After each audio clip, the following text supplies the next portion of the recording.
Hello and welcome to Sporting Jibberish. I'm Stuart Booth. And I'm Jack Luffman. Stu, how are you, mate? I'll be honest with you, I've seen better days. I mean, you do look slightly better than what I think you have been. Well, I don't look like Mexico, which is always a bonus. Yeah, you're not sounding too good. No, but better. But we'll soldier through. We're true champions. Of course, well. So, right, on today's show, we're going to be talking Premiership. Ashes, which not done too bad in the last 24 hours. It's changed a bit today, my friend. Changed a bit today. Or is it? Well, last time I checked, you weren't looking too bad. Yeah. Six Nations is due to start, and obviously with the turn and the start of the new year, Happy New Year to everybody. Yeah, Happy New Year. Opens the transfer window, so there's plenty of things to be getting our teeth into. But any updates on your sporting week, Jack? Because at the moment, it's been pretty much of a lull, shouldn't it? Yeah, well, no, actually, the DSL, what they're calling 9.1, so the second half of a full season, whatever you want to call it, same in your football, isn't it? They don't really seem to want a whole season, as we would play in the UK. But so we've got the next DSL 9.1 starts on Saturday. So we are playing Saturday afternoon, the new weekend, the new Friday. We're playing in the afternoon against Dubai Rhinos, which are a new team into the DSL. So there's 54, 56 teams, I think, now in the DSL, from sort of that elite level, like almost the Pro League, Division 1 and 2. And then we are now, so effectively, we've kind of been promoted because there's 4 stages in our tier, if you like. I think they call it the elite tier or whatever. And we're in the Division A of that elite tier. So we'll see how we go. There's a few new teams. I think the only team that we would play in this half that we played before the winter break, before Christmas in DSL 9 is Exiles. Unsurprisingly, they've put us in the same group again. But other than that, all new teams. So that's actually a bit like yourself. I think it's sort of whetted the appetite a bit more again, because you get to play against different players, or some different players. I think a lot of them play for different clubs as well. But so yeah, we start on Saturday afternoon. We're a bit I'm not sure what strength of that, because as is the case, I think all around the world in a minute, there's COVID around. So I think one or two of our boys have got COVID or having to isolate. So I don't know what we'll look like, but yeah, we're looking forward to it. Good stuff. Unfortunately, I've been able to train last night, because obviously we train out of a school, and obviously because of all the measures in place with the schools at the minute here in Dubai, that no extracurricular activities can take place. So that even for like an outside body like us moving to a school. So we're going in a bit raw, let's say, but we'll be all right. Experience will get us through, Stu. Experience will get us through. That's what we're hoping for. Yeah. What about you? Well, you're out, aren't you? Whatever, but as your team got to go. Yeah, well, they've had training. So everybody doesn't know, I'm currently having to isolate. The strangest thing, went for my test to go back to work on Saturday morning. Got my results Saturday evening, so I was clear and I was okay to go back to work. Decided to put a gym session in on Sunday. Felt rough watching Liverpool game. Wasn't just because it was Liverpool. Turns out I woke up in the morning, did a lateral floor, came back positive, went and did a PCR test. Positive, so I'm out now for 10 days. My release date is the 13th. Unlucky for some. The first game for the team of this half of the season is the 13th. Oh no! You know you're going to play, aren't you? I will be putting my name down, providing I get a release certificate. Listen, what I'll say is maybe as I get a little bit towards the end of the week and I'm feeling a bit better, I might do a few doggies in the garden. An irresponsible person might go and do some evening runs, but I definitely won't be doing that. Yeah, I was thinking you should do doggies in that bedroom you're in, like a prison cell. It's like 3 steps. I'm looking around. You can't see. Yeah. Did you see the? There was a thing on social media not long ago. Like, I think it might have been during lockdown or something. A guy did a marathon in his 1-bedded flat, and he literally went from like his window in an L-shape to his corridor of his door. He just kept doing that, and it took him, I don't know, 10 hours or something, or maybe longer. And he was saying that he ended up with like really bad hit because of the way he was, because obviously he was just going one side all the time. Yeah. So he did a full marathon in his flat or his front room or something. So maybe that's something you can do. Yeah, I think this room is probably prison cell's probably bigger than this room, if I'm honest. But yeah, so release date's the 13th, providing I get all clear, and then game against the Bears on the 13th evening. So we wait and hope with bated breath that everybody else. I'm currently isolating from the family. I'm downstairs in the guest room, and everybody else is roaming around the house. So yeah, a bit of a strange time at the moment. Oh well, I wish you well, and you know, we'll celebrate when you get out.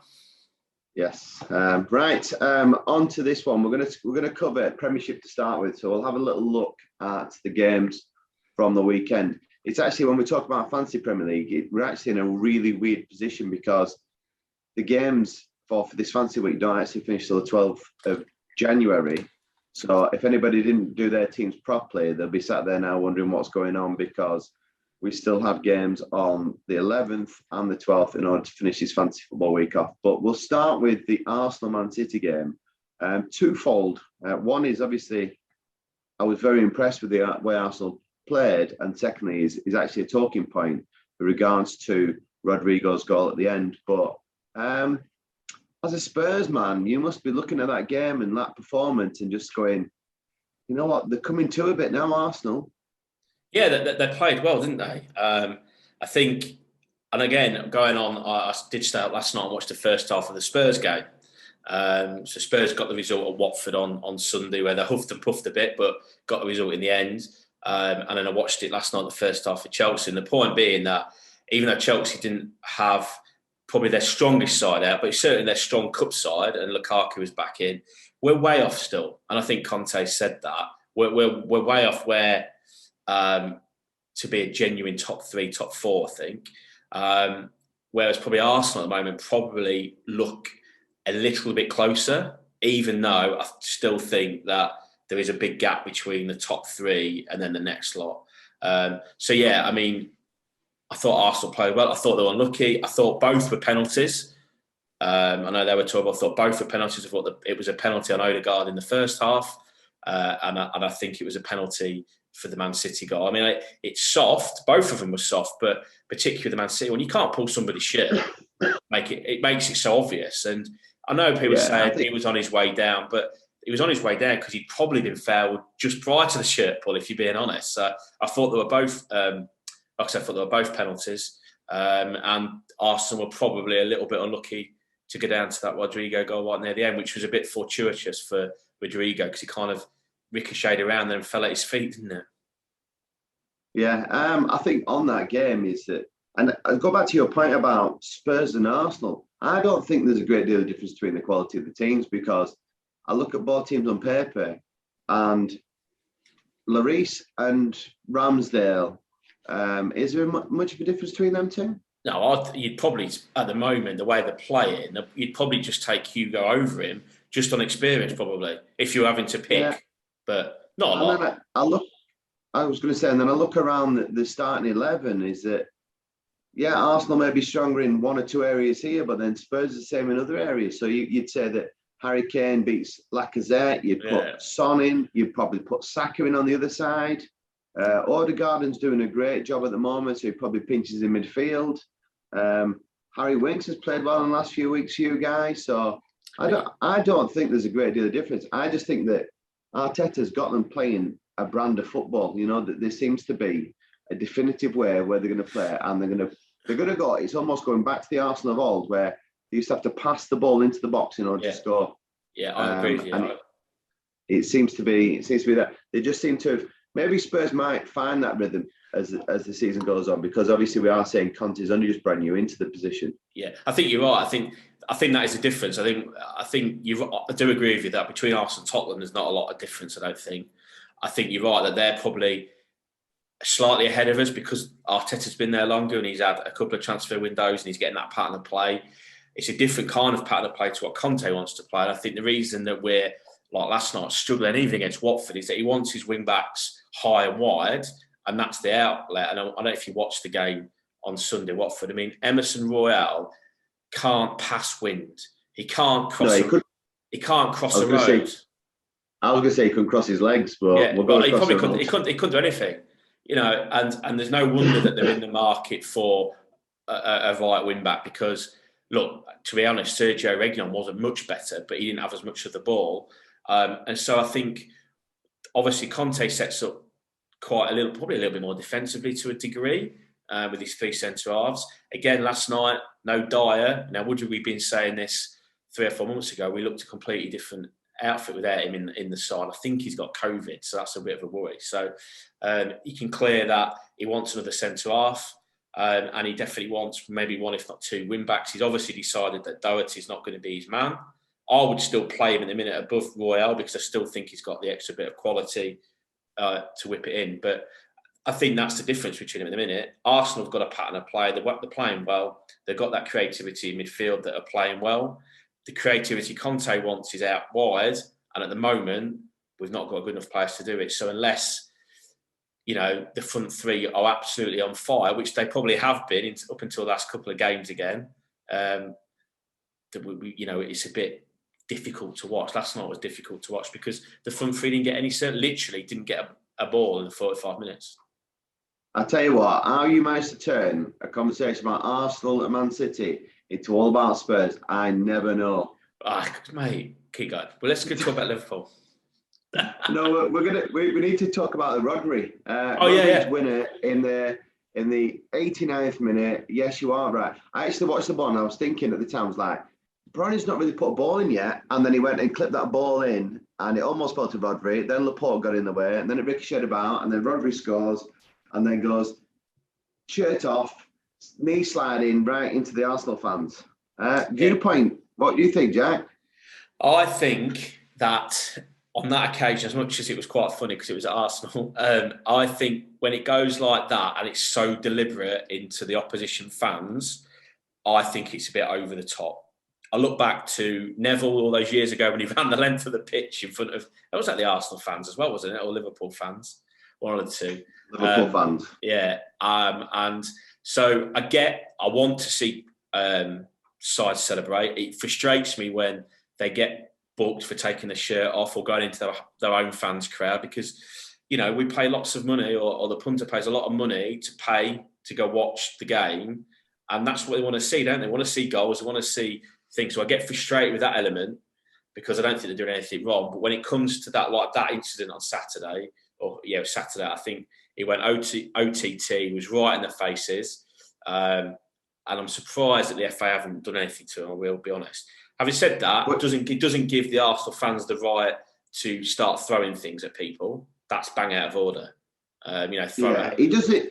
He only just crosses the white line, so it's not like he's gone over the hoardings into the crowd. My viewpoint's completely opposite. I'm like, fans give players so much stick all the time. I've been involved in it, and the amount of stuff that you get shouted at and abuse you get. You know what? So what? You're going to give it out. Learn to take it. Grow a set. You're going to stand there for 90 minutes screaming and shouting and abusing. And that's what it is. It's abuse that they give players for 90 minutes and they go and score the winner. They're going to, we're humans, there's emotion involved in football. And that's what we love it so much. Damn right. Get right in there. Give it them back. So soon as a player does anything or points at a fan, nowadays they go running off to authorities and cry and complain. You've seen the games where people just shout and swear and abuse players, and then there's times where incidents where players have slipped the little middle finger up or said something, and then they're all complaining to the police about it. And I'm like, they're so fickle, football fans. Take a bit back, have some. Oh yeah, he's on one. He's on his soapbox. Have some. The Northern lad says have some. We want to see emotion. We want to see emotion. That's one of the biggest things, isn't it, that they talk about with the VAR when it comes to goals, is that it's taking the emotion out of it.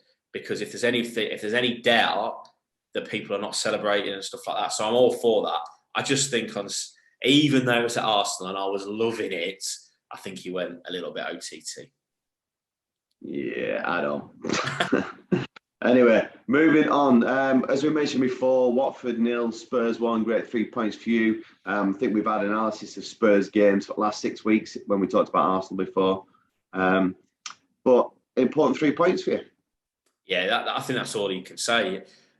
Important 3 points. Like I said before, if we had a fullback who could cross the football, then it would have been a different calibre, different result going into half time. But to be fair to Watford, they sort of got in at 0-0 and then second half kind of came at us a little bit, brought that sub on and sort of made a difference, if you like. But what I think was pleasing from a Spurs point of view, what was kind of not Spursy, to quote things, is that we just kept going, and eventually got a good ball into the box. And well, I think Sanchez scored, but I think there were 2 or 3 behind him that would have popped it in anyway. So good 3 points, keeps us in that race for top 4 because we've still got those 2 games in hand. So good stuff. And then the other game, which was also a very, very entertaining game, was Crystal Palace West Ham. Yeah. Palace finding themselves 3-0 down when they could have been 4-3 up in the half time. And a game that could have finished 6-6 by the end of it, which is exactly what we love about the Premiership, open attacking football. Nobody's doing Italian and closing off games. Like, even the second half, you would have thought West Ham might have just gone, you know what, we're 3-0 up here, let's just kill the game off. But Palace missed chance after chance after chance, and then we'll sit there. And I know you tried over a kick in the 90th minute or 96th minute. It was never going in, and people were like, oh, he had a chance then. I'm like, the one he missed, that Edouard missed at the back post where he slid in, the better chance. He just couldn't quite get his foot around the game, but around the ball. But what a game! It was a great game. Like I say, they should have been. I mean, they hit the post after 15 seconds. Jeffrey Schlupp, didn't they? And that was kind of it. I mean, I think it probably showed the frailties of both sides defensively. I think Palace are probably slightly better than where they were last year because the old guard is kind of out. So I think they'll improve. They've got the young lad at centre half. He looks half decent, to be fair. And West Ham are sort of struggling through with Dawson and co, aren't they, with the injury. So I think it kind of highlighted both sides' wins. But it was a great game for the neutral, definitely. And like you say, Palace, I think Palace were the better side. And I see Vieira. I saw a tweet, I think it was, saying that Vieira's now been booked in the Premiership in the noughties, the 10s, the teens and the 20s because he got booked for his... He got it booked in for his protests about... It was handball. It was unfortunate for the penalty, but I understand his frustration because this is where the VAR debate rages on, isn't it? Because without VAR, if that wasn't part of it and the referee hadn't seen it, it would have just been played on. And would loads of people have questioned it? Probably not. There's always going to be debate over these issues because that's what football fans, that's what we're like, sports fans. But because VAR is now in, that real soft incident that nobody's really seen, not even the West Ham players, gets pulled back. And I suppose the argument is the right decision is made in the end. But so I understand his frustration. And what about Lanzini's second goal? Or his first goal, West Ham's second. His first goal, West Ham. It's almost like the touch has ruined his opportunity. Yeah. When he cuts back in on himself. And then his ability to just adjust and just flick the ball around. And then just like nonchalantly just rapture it with his left foot in off the bar. Great finish. I tell you who's interesting for people out there that follow fantasy football. Elise for Crystal Palace. Bought him from QPR, another young quality young player. He's been injured, so he's not really had a chance, and obviously came on and scored. And I think he might have even assisted the other one. So if you're looking for a cheap midfield option while Gallagher's not about, he'd be worth a punt. Yeah. Moving on to the Sunday games, we had Brentford 2, Aston Villa 1. Aston Villa taking the lead, looking like they're going to walk away with the game, only to then go and drop the ball. Do you think that's because Gerrard's missing, or do you just think that Brentford have just got a strong home record? I don't know. I mean, Gerrard was there, wasn't he, at the weekend? So, and they started well. I think I'm reading the report. I didn't see it. Obviously, saw the goals because I was watching the Spurs game at the same time. I think they just sort of let Brentford off the hook a little bit. Reading about it, that they maybe missed a couple of chances. Watkins again looks like he's a fallen foul of COVID. So missed a few chances, then just let them back in the game. And I think, to be fair, Brentford, like I say, they've only lost one at home all season. And that was to Man City. So to be fair to them, I think they've got a good home record, and they just got on the back of that. So, and probably just tampered a little bit of Villa fans, prospects, or whatever. Calm down, lads. You're not there yet. You're not Champions League yet. But interesting to see if, I know we're going to talk about that in a minute, but interesting to see whether he's going to sign his mate, because he did sort of infer that there was a big one on the way. Could it be Philip? Yeah. I think, we'll go through transfers a little bit later. Rafa Benitez, or Agent Rafa, was at it again. Everton 2, Brighton 3. So great result there for Brighton at the Toffees. Everton just seemed to be just not even being able to kick on. No. So I missed you. It went dead then. What was the question? Oh no, we're just talking about the fact that Everton or Agent Benitez. Oh, sorry. Yeah. He's going to go, hasn't he? Surely he's got to go. Well, I give him 2 more games tops, I think. But Everton fans continuous. I have a good friend of mine at home, and he's a massive Everton fan, and he says he's just continuously waiting for him to get sacked. Yeah. Waiting for him to go. But I think for Everton Football Club, the only reason he's probably staying a little bit longer is that it's all going to reflect again on the chairman and the director of football, because it was their appointment. So they're hoping something turns soon, so then they can justify what they've done. Yeah, exactly. I mean, he's done nothing. I mean, I'll be honest with you. I think he's completely and utterly overrated as a manager. I know he did some good things for Liverpool, and I know he's managed some top clubs, but, we went back at Newcastle, and we've said it before on this pod, that actually Newcastle fans love Benitez, hated Steve Bruce. They're doing the same job, playing the same tactics. In my and probably Bruce in a more difficult period of time because he wasn't in the Championship. So overrated. And I know there's been some criticism of his signings. So he's got, and I know Andy Gray on being here, obviously with his Everton links, was really critical of him, is that he's got Digne there, who's probably arguably the second best left wing back, full back in the country, in the league, behind Robertson. I would certainly have him at Spurs. Okay, he's got him. There's obviously been some sort of fallout or whatever, but nobody seems to know what's going on. Not playing him. They've then spent 18 odd million on is it a Croatian fullback, whatever, and then they've just spent money on signing a young 18-year-old from Glasgow Rangers, which is a right back. And I know Coleman's coming to the end of his career, but again, to me, if you've got 40, 50 million to spend, why are you spending it on 2 fullbacks when clearly they need something a bit further forward? Well, I think it all refers back to our director of sport, because you look at how much money Everton have pumped on transfers in the last 3 seasons. I reckon they're probably outspending some of the top 4.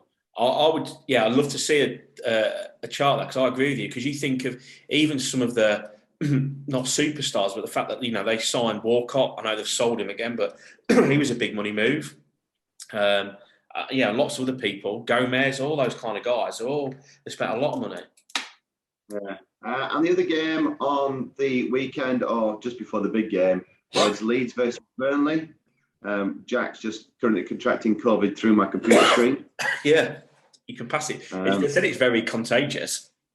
Yeah, that is super contagious. But don't worry, got there quite fast because we've got super fast broadband. That's it, yeah. It's 5G, yeah. Leeds beat Burnley 3-1. I watched some of the game. It was actually quite an intriguing game. It wasn't all Leeds. Burnley still caused a few problems, but just a lack of firepower up front for Burnley is just a major concern. When Chris Wood, and even then he's not a consistent goal scorer, isn't hitting the back of the net for them.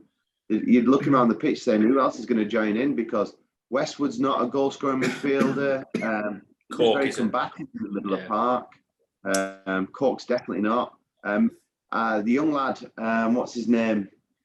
McNeil. McNeil is flat to deceive, doesn't he? Just kind of always picks the ball up and around the middle area. Does a nice little run, but then never produces anything in the final third. No, exactly. I was thinking the same watching it. I thought the guy who came on as sub, who scored the goal, looked lively, and then when they pushed him out wide, went out of the game.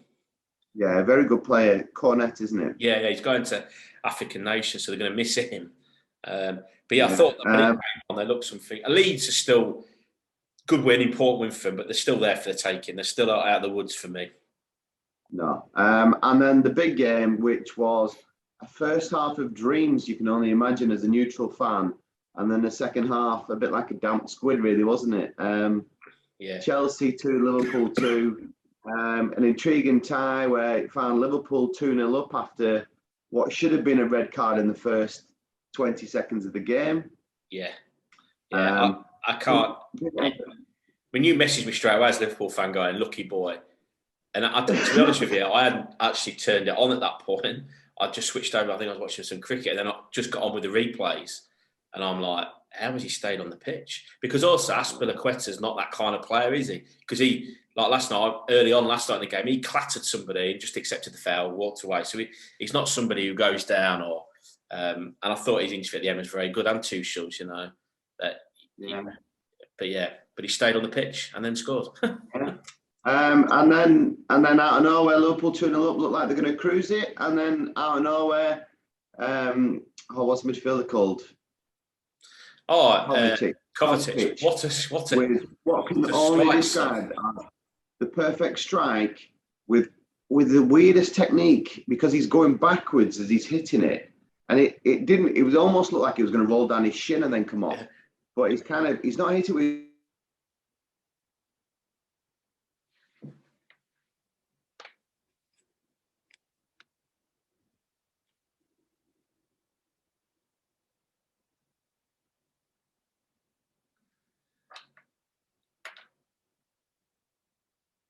It would have been unfair for either of them to lose.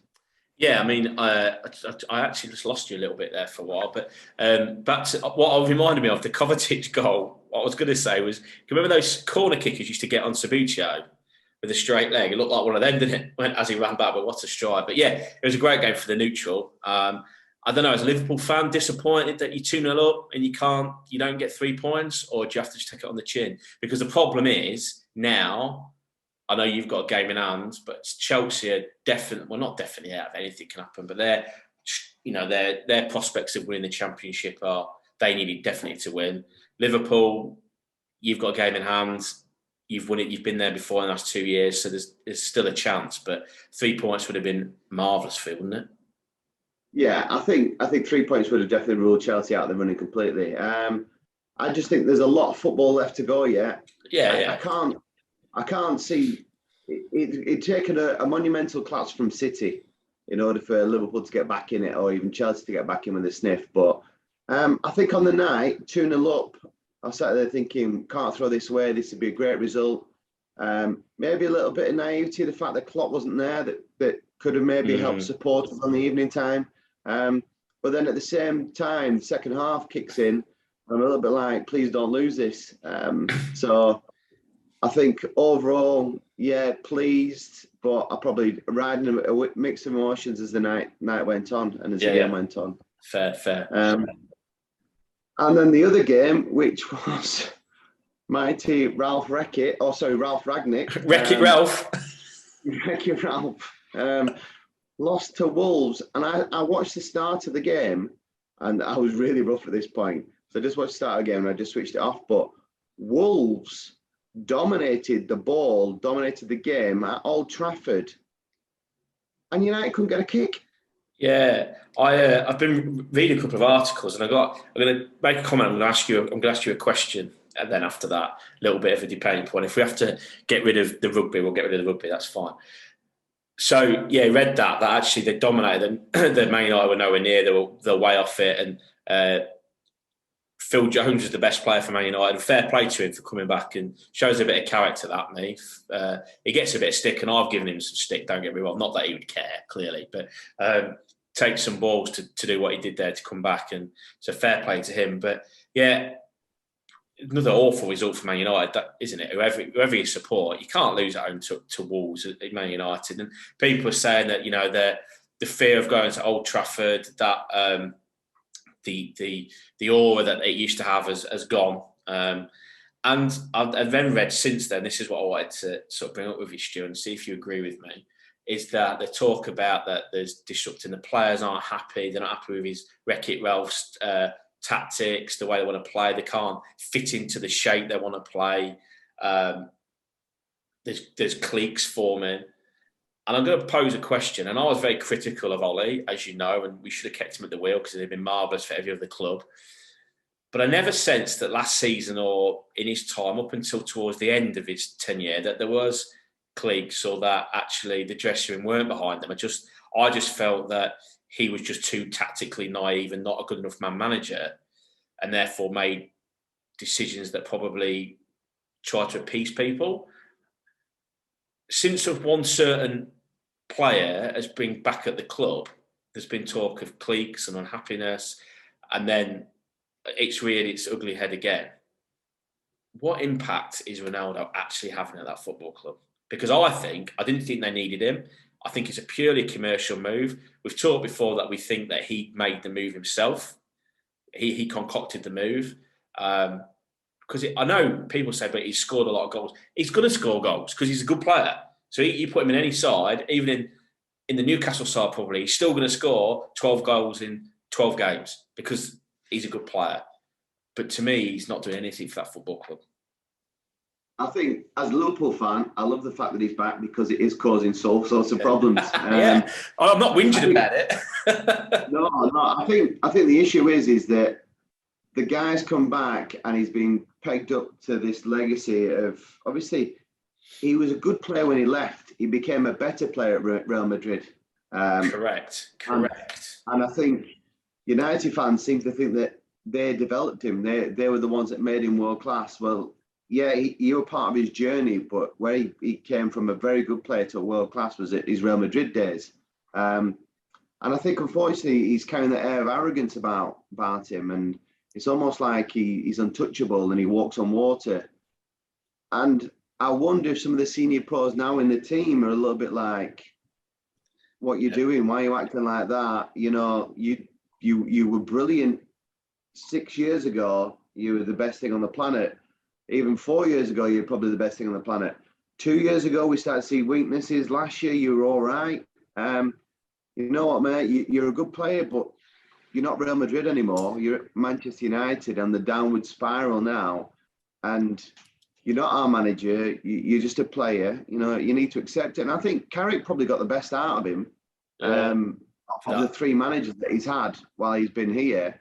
And maybe Carrick just had that approach of, look, mate, I was here when you were here, you know. Yeah. This is right. Yeah, you made 2 points because even my mate Matt and our university group, you know, they were getting into him as a Man United fan and not pressing. And he was like, well, Cavani and Ronaldo aren't going to press because of their age. Well, then don't play them, don't sign them. You can't fit your whole team. You can't just say, oh, because it's their age. You know, you can probably carry one if you want to do or whatever. But so that backs up your point that you're saying that actually, if we're going to do this game, but you're like not doing it, Ronnie, hang on a minute, that doesn't work. And then the other point you made, and I always like this, whenever they do, and I'm surprised they've not, they've done one, whenever they do get the experts together for the Premier League or the Premier 11 of all time and all that kind of jazz that they do at various periods, end of decades or whatever. And Ronaldo often gets picked in them. And I always say, not for me, because he spent his formative years in the Premiership. And look, a Man United fan or a real bigger football geek than me will tell me I'm wrong, but I don't think we probably have a season and a half of him nearing his best before he got signed by Madrid and went. And that to me doesn't constitute being in a Legends 11 of Premier League stuff. You've got to have a longer period of time. That's not saying he wasn't any good before that. Of course he was a good player, but like you said, it was part of his journey to becoming the great player he undoubtedly has been. Well, if you look at, let's just imagine that you're picking a best ever Premiership 11, and you're going to go with two strikers. Let's just go with that. Yeah. If you put Ronaldo in his current day, or when he was a winger when he played for United the first time around, ahead of Alan Shearer and Thierry Henry, he doesn't get anywhere near that. He's not even the same player as them two. No, because he just didn't. Yeah, Real Madrid story. Yeah, exactly. If he played his best peak years in the Premiership, then either we would be talking about in that thing, or dare I say it, would he have scored as many goals as he has done? Because we all know that playing in the Premiership on a cold Tuesday night in Burnley or at Stoke is completely different to playing at Granada in March with the sun on your back, and they're absolutely rubbish. So you're always going to go and win there. Yeah. Anyway. Right. Well, we'll leave Ronnie and his tales of war to the side. Let's talk about England and their tales of war. And I was interested. I was listening to an interview. Was it Steve Smith from Australia? Yeah. Was actually out there about the England selectors saying that there was 2 matches that Broad should have played in, which would have suited him down to a T, which made me then think back to how much you love the England selectors and how much you think that they've picked the right team throughout this whole Ashes tour. Yeah, dead right. I saw that comment, and unfortunately, it's going to bite the selectors in the backside because while England have, I'm not going to say let Australia off the hook, because yesterday on day 1, when it was rain affected, we looked 120 off for 3. We looked in a fairly good position, but unfortunately, we've dropped a catch early on. Stokes has gone down injured, and they've ended up 416 for 8 declared. On a pitch that the experts are saying 280, 290 might be par. So it looks like we're up against it again. Particularly remember that it's the batting that is our weakest suit. But in amongst that, Stuart Broad has taken 5 wickets for 101, but that because he bowled a lot of overs. When you're out in the field for 416 runs, you're going to bowl a lot of overs. And so again, it bears to fruit the fact that in that first test match, if they were both fit, Anderson and Broad had to play. They then had to play in Adelaide. They then had to play at the Boxing Day test match in MCG. And then they had to play this test match. Unless, of course, they pick up an injury or they're absolutely too sore, too tired, whatever. I get that. Is that not a role of a professional sports person, is that you play until you can't play? Absolutely That's your right. career. Absolutely right. And I get there's been a bit of rotation within amongst squads because of the bubble life, and I understand that completely. You know, when we were in lockdown, almost 2 years ago now, it's horrible not being able to go out and only see certain people. And even now, you know, we're teaching remotely, and I turned to Michelle after day 2, so I've got this real horrible sense of deja vu here. You know, the fact that you feel that you can't do anything. So to be doing that for months at a time in hotel rooms, so not even in your own home, and being tested every other day and all those things, I understand that. But they've been at home they haven't played cricket since September. There's over 1,000 test match wickets between them. They have to play. And then if they pull up injury, that's the nature of sport, isn't it? That is the nature of sport. And look, I don't think it made any much difference to the results, I'll be honest, because I said all along, you know, that batting-wise, we're just not at the races. But you've got to give yourselves the best opportunity. So anyway, fair play to Broad. He's took 5 for, and I like the fact that he's very honest, been honest in interviews before the match and afterwards, saying that he has been frustrated by it. He felt he should have been able to take wickets, but, you know, that's sport. You know, you don't always get picked. So England up against it. They're 13 for no wicket overnight. We'll see. They're just going to try and bat. I was going to say, is that not their biggest run total so far without losing a wicket? Quite possibly. And I'll give you a little bit of a stat that Nathan Lyon, who bats 10 for Australia, and he might have even batted 11 in the first test match, but bats 10, so a tail ender, is averaging 20 in the 20.67 in the series. That is more than all but 3 of England's batters. Jack, there's still a chance for you, mate. So, I mean, that about sums it up. And Nathan Lyon, in professional test match cricket terms, is a genuine talent. He can bat a little bit. I'm not saying he's useless, but he's a genuine 9-10 Jack. And he's averaging more than everybody but Root, Milan, and I think I can't remember the other one is, maybe Wokes, I think maybe. I don't know. But yeah, that best sums it up. So we'll see. This time next week, Eve would have pulled off a miraculous win or even a draw. We'll celebrate a draw, or would have been hammered again. Yeah. You said this time, by the time we get there, maybe in 2 days' time, we'll probably know. Yeah. Maybe tomorrow. Yeah. Right. We're gonna go and scoot on to the transfers, and obviously we mentioned before the transfer window is open. There's some big names being bandied about, and I think we'll start with Coutinho because I've read so far. This is the one you alluded to before with Steven Gerrard. Newcastle are also poking their head in there, and surprisingly, so are Spurs and Everton.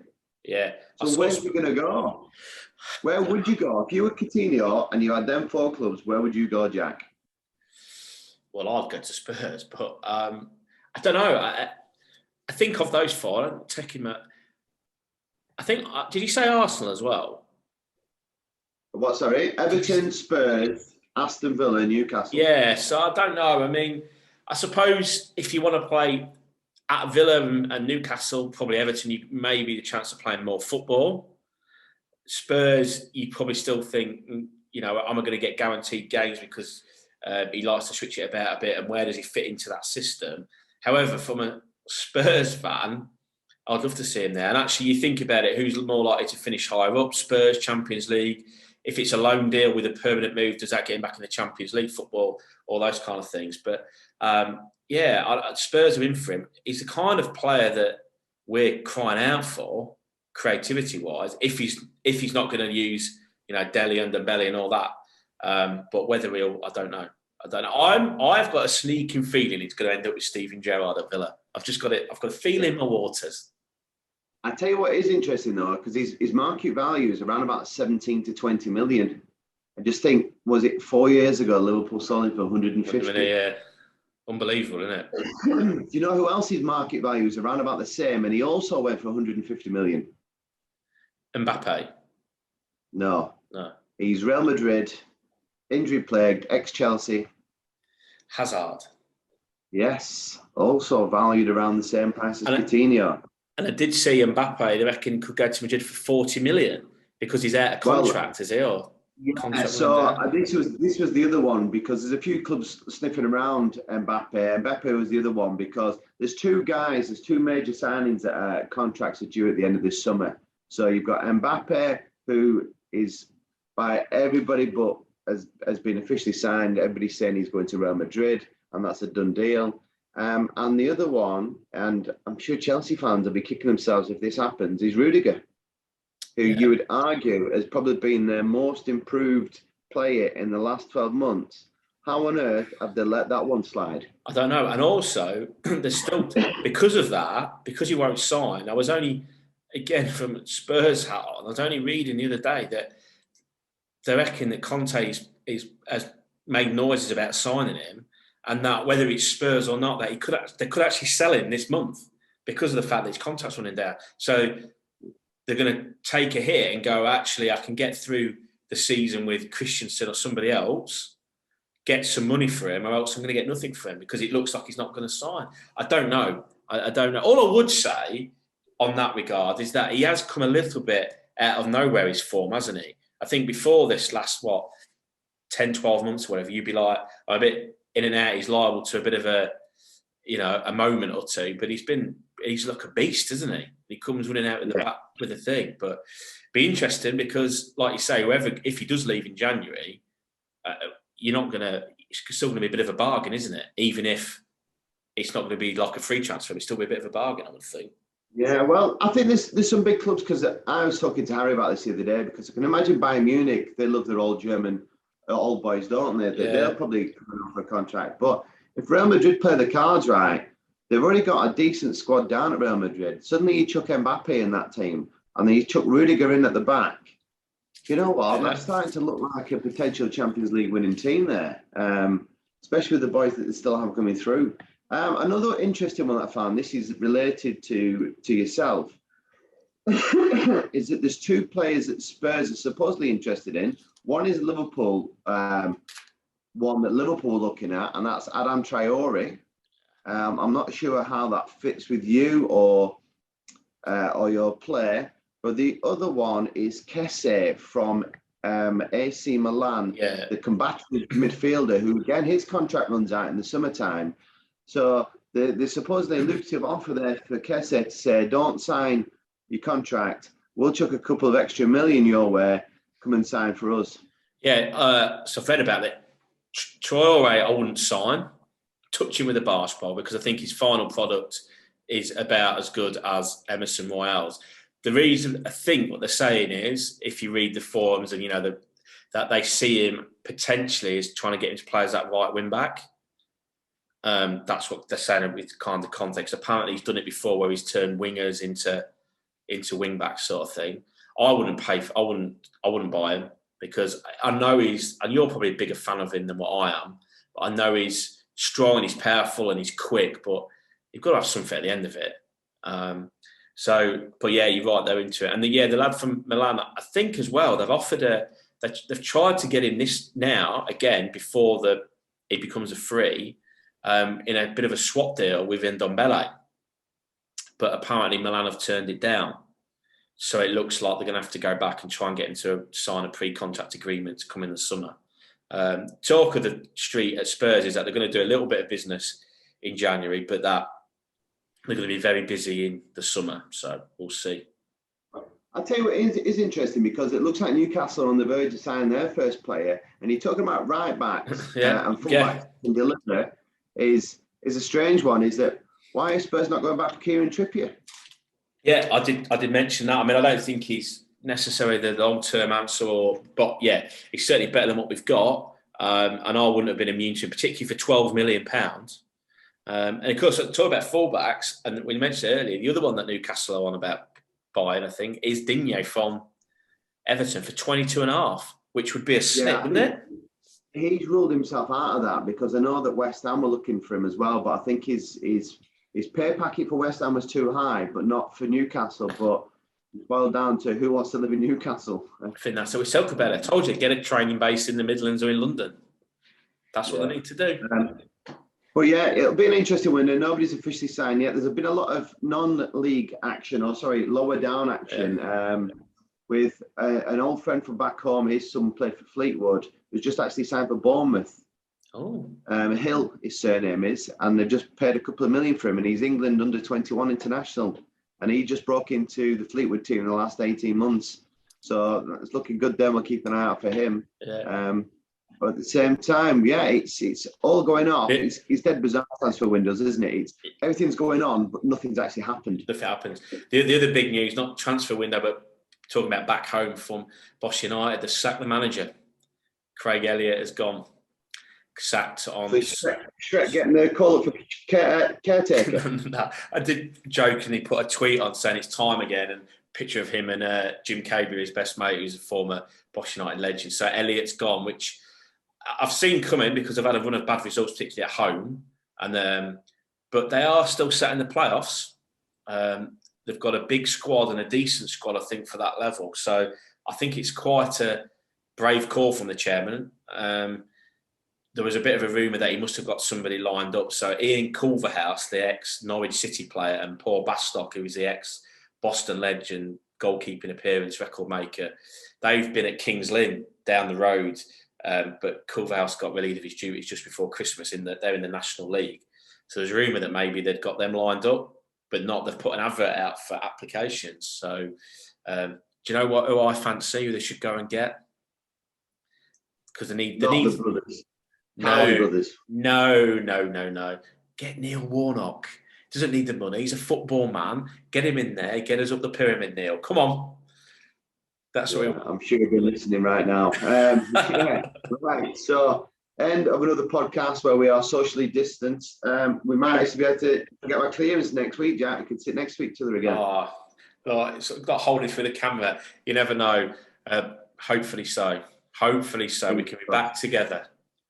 Yes. End of the day, Jack. What do we know?